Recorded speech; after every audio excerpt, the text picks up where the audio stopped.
Well, they've been dominant in the East all year. What they did to Miami is daunting, really. From a precision basis, I mean, they're as precise as any team in the league. So, the preparation has got to be very detailed and very precise, and everything has got to be on point. Our communication's got to be great. They have attackers really at all positions. Even their bigs are playmakers, and so it's a great challenge. And I also just want to say it's two great cities. Indianapolis and Cleveland are both great cities and very underrated cities, and so it's I've been to Cleveland enough time. Their fan base is rabid, and their building is one of the loudest, and so it's going to be a high level of competition. How more difficult does prep become given how many guys were out in these matchups during the regular season? How much can you actually draw from them? Not much. I mean, I've watched them a lot all year and watched their Miami series pretty closely, and they're deep, they're talented, well coached, and look, they're going to be very hungry, and so we certainly have got to match all the hunger elements of this thing. And when you get to the second round of the playoffs, things elevate. The level of competition elevates, the stage elevates. A lot of things to be excited about, and a lot of things about the challenge to love. I know a couple weeks ago you were. Sorry, go ahead. Go ahead. How has DeAndre Hunter changed what they do? Obviously, you saw him in the last two games, but you haven't seen him with the entirety of that group. How has he changed their whole dynamic? Well, yeah, they have two guys off the bench that are both finalists for sixth man. I mean, that's really strong. Jerome has had an amazing year, and they both went to a great university. I think I should mention that. You did, yeah.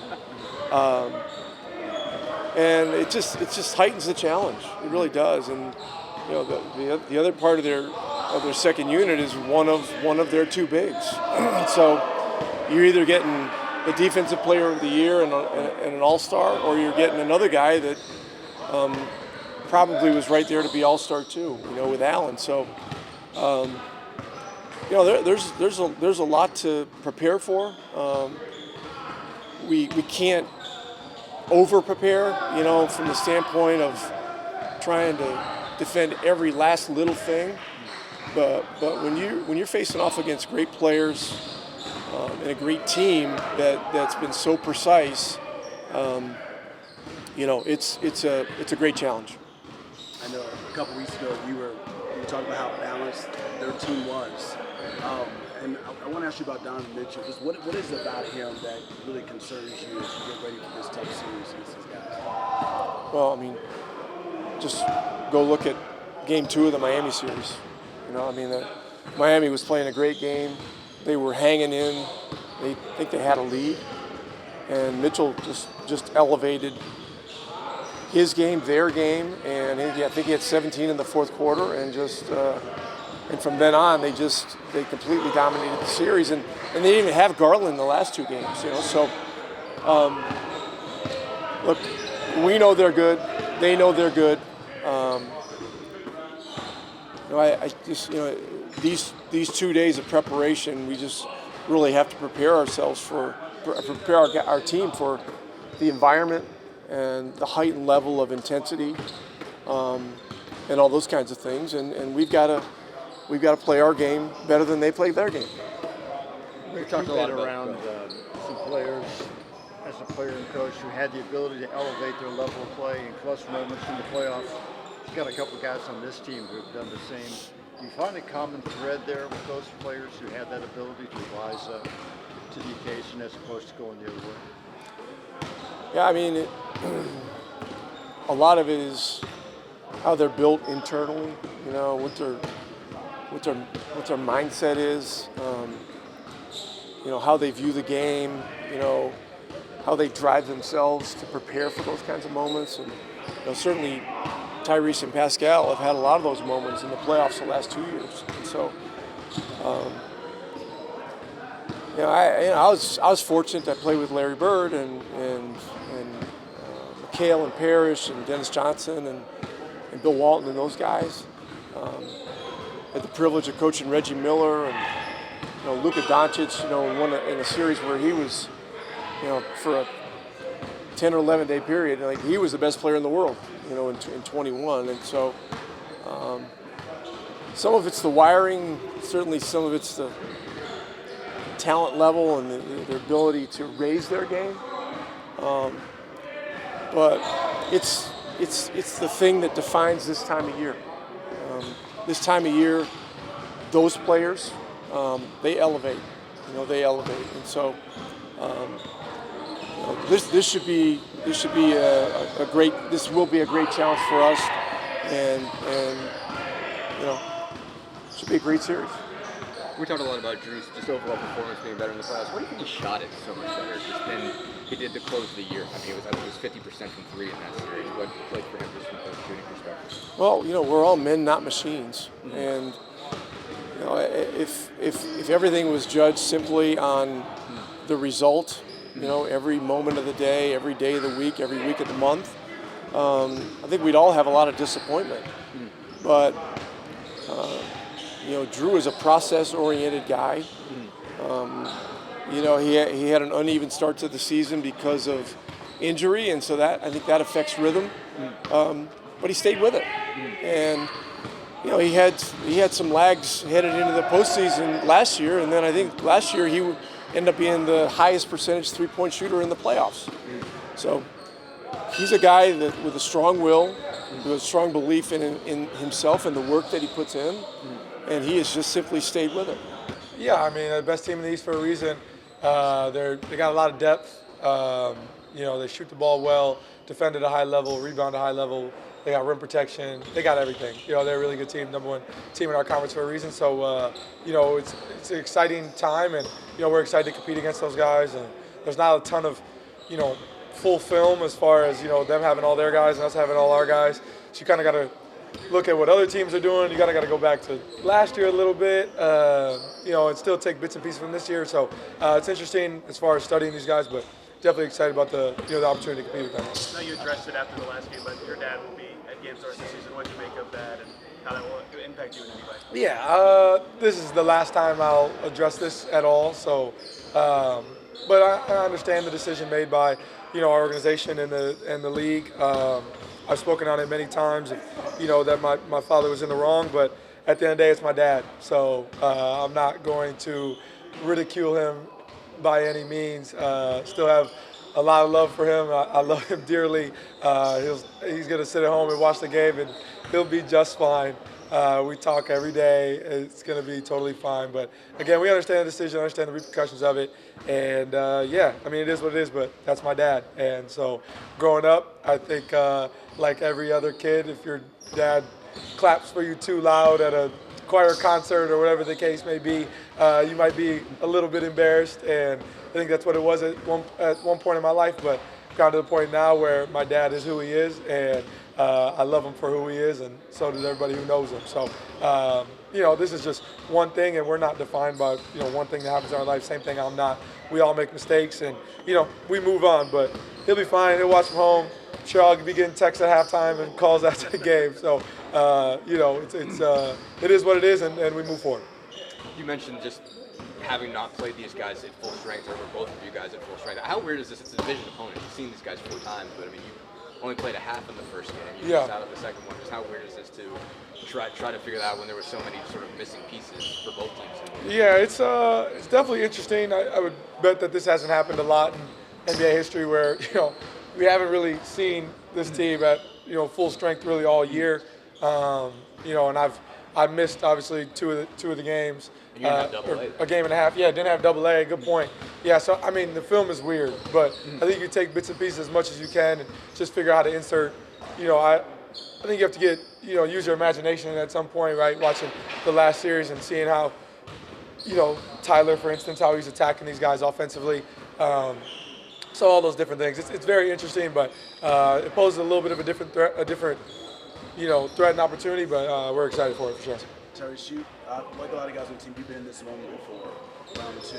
What are you sharing with the guys on the team about the importance of trying to figure this thing out against the Cavs? Well, I think we understand the biggest, point of this series is we're going to have to be able to rebound. These guys crash way harder than Milwaukee did in the last series, and so we're going to have to be prepared to match that energy for 48 minutes. They do everything at such a high level. So, I think especially going to play there the first two games, it'll probably be the best playoff atmosphere we've played in front of. The fans there are second to none in our league, and very elite. So we're looking forward to that competition and that environment, and we're looking forward to it. They're very similar to you guys. Very balanced attack. Different guys can score on any different nights. How much do you welcome that challenge of going up against such a good team that's very similar to you guys in so many levels of time? Yeah, I mean our goal is to win a championship. So in order to do that, you got to beat the best. And so we're excited about being able to compete against these guys. And they got a lot of good competitors. Coach Atkinson, is right up there for Coach of the Year. I mean they're a really good team. So we're really looking forward to the opportunity, and if you want to be the best, you got to beat the best. So we're looking forward to it. You've shown an ability to raise your level of play, clutch moments, playoff performance. Why is it some players can do that, others can't? How does it get instilled?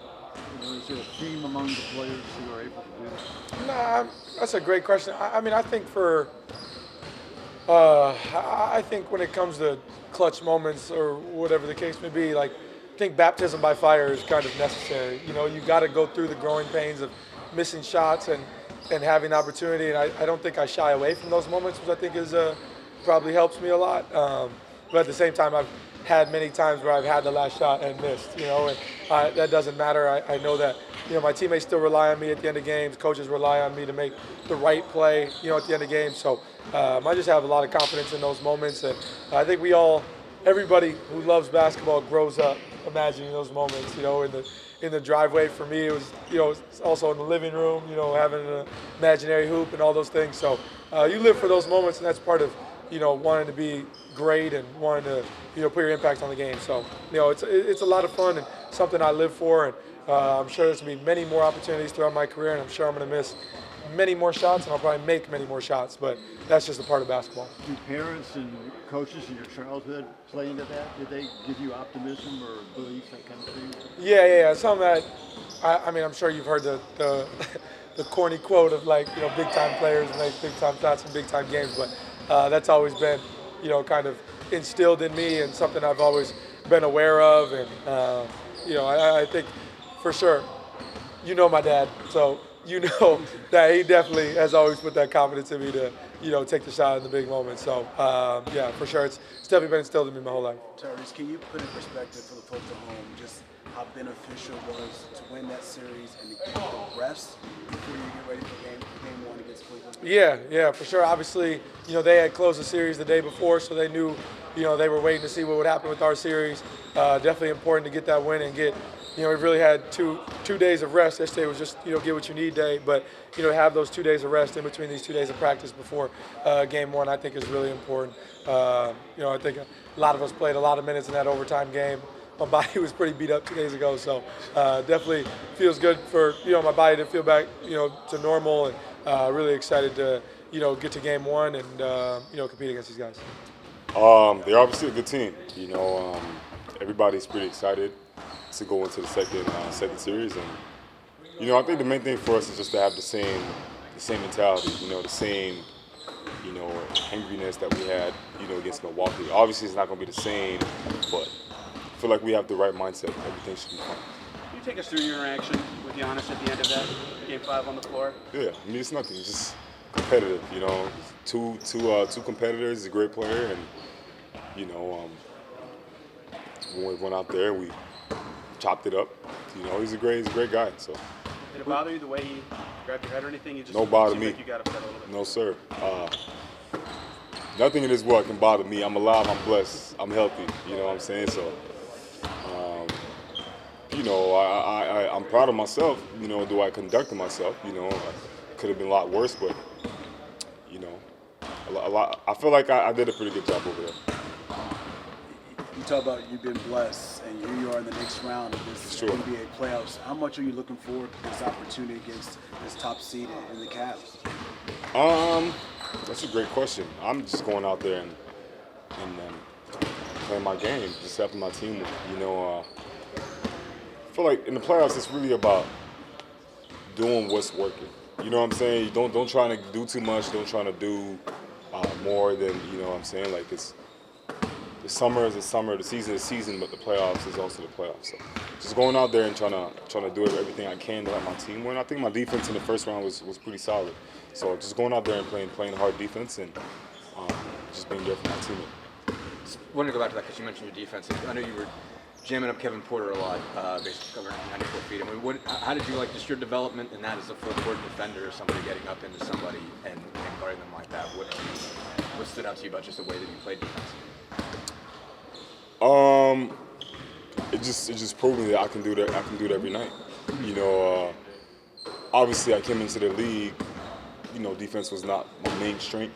But I think, you know, in the playoffs I've been able to prove that, you know, I can be as good offensively as I am defensively. So I'm taking, you know, different roles. Just taking the advantage to go out there and prove people that I am a two-way player, and you know, I want to be one of the best two-way players in the game. So I feel like it's a right step in the right direction. What else did you not like about your first series? What was your kind of personal evaluation? My first what? Your personal evaluation for how you played in the whole series. I mean, for me, it's just about making shots. You know what I'm saying? And I've been in the gym a lot this week. You know, just trying to be out there. You know, sometimes it's hard because, you know, I'm battling through injuries and stuff. I'm never a quitter. You know what I'm saying? If I sprain my ankle, I want to be back the next game. I want to get back. Sometimes it's good to have a little bit of time off to reset and just be mentally good, physically good, and the rest gonna be history. How important is it to fall back on all of that when you're going against a team? Neither team has been at full strength when you guys have played each other, which is unique for a divisional opponent. Sure. I mean, like you said, there's going to be a lot of surprises. But two great teams. You know, they were the first team in the East in the whole season, but we're also the Pacers. You know what I'm saying? Like, we're going out there thinking that we are the best team. We know that situations are not going to be easy. You know, but it's the playoffs. You know what I'm saying? You go out there, you win the game, and it's all about winning every game that you can. What do you appreciate about what you're seeing from your teammates right now as you guys get ready for the Cavs and just how you've been able to get it down here on the hardwood? You know, I think the biggest thing is that everybody has their mind at the right spot. You know what I'm saying? And no one's just like stepping out of line and be like, you know what, I'm trying to get mine today. You know, I'm trying to do this, I'm trying to do that. It's really about the team, and I feel like it's been working pretty well. So our main goal is to win a championship, and I feel like that goal is pretty reachable. You were really excited about playing in the playoffs before the first round. How did that experience compare to what you hoped it would be? I mean, it's great. This is just the first round. You know, there's a lot of things I would want to say in order to compare it to how I really feel, but this is gonna be Sunday. Gonna be my sixth game. It's my sixth playoff game. You know, and it feels like it's still my first game. That's how excited I am. So I'm just going out there, like I said, just playing as hard as I can and win the game. I think Rick told us at one point you were having trouble eating and sleeping. How have you recovered from that? Oh, I'm doing pretty good. Like I said, I have the great staff who's taking care of me. I'm doing recovery as well and taking care of my body. This team has had some incredible comebacks. What does that do for you as far as your mentality? Just when you're on the floor, you guys are, and you find yourself down, how much do you go back to those moments like we saw in this series, being able to come back and get victories? It's a great question. You know, like I said, our ability to have a lot of guys on the team who can play and who can perform. You know, TJ was unbelievable in Game 6. You know what I'm saying? And in the short amount of time that he played, he was very, very impactful. But then, you know, we had Ty, who made a lot of great shots. Aaron, who had a lot of rebounds and stuff like that. Just little things that we can all do to help the team win. At the end of the day, it's great for the team. Welcome into WTHR Plus. I'm Eli Gain alongside Tony East of Locked On Sports. We are in Gamebridge Fieldhouse, but we are a day removed from arguably the most entertaining game that we've seen in the playoffs thus far, at least in our eyes. Has your blood rate gone down yet? No, it has not. Wiry for hours and hours after a game like that, which means the players were too. It was just incredible. I mean, how many times did you think they were out of that game? Down 20 early, twice late. It was unbelievable. Yeah, I could probably need more than 10 fingers to probably get to something like that. But yeah, you mentioned it. The resilience that the team showed throughout that first half, climbing back into the second, and just taking punches back and forth. Describe your emotions through all of it. I think exactly what you said is what stood out about that game. Like, they've had a lot of games this year where they have made some portion of a comeback, but not all of it, and talked about needing that last punch. They've had a lot of games the last month where they won close games and said this will help us come playoff time. And you think the playoffs are different. You never know how it's actually going to go. They proved it. They were right. That's right. They knew what they needed to do in those situations to win. And granted, Milwaukee helped them with some, let's say, mistakes in the final minute of the game and in the overtime period. But they still have to capitalize on those and score. Right. And so to be able to chip at that lead, slowly throughout the second and third quarters, to be able to play their game and get shots for their stars in that final period and in the overtime, there were moments where I bet some of the players on their team thought, "Oh, dang, we were so close." Almost. But they kept fighting through it and kept taking advantage of the extra chances they were given. Like, that is such a rare opportunity to even have a chance to win that game, and they found a way to do it. And who better than to do it than Tyrese Halliburton? I mean, we know the scrutiny he's sort of been going through, the voted most overrated by his peers, but wow, for him to step up like he did last night in overtime, especially after missing some shots to make it a little bit closer, he really answered the bell, didn't he? Yeah, for a guy who said the comments about being overrated don't bother him that much, he tweeted overrate that right when the game ended. Right. He's going to use that to his advantage.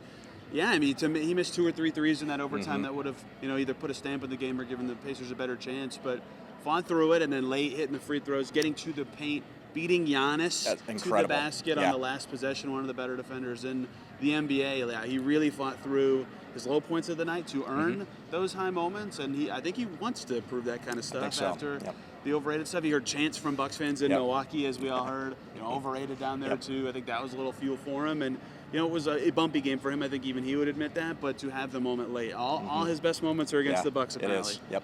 And so now, of course, going back to the Eastern Conference semifinals, going to Cleveland for the first 2 games now. Cleveland has been the, creme de la creme of the Eastern Conference basically all season long.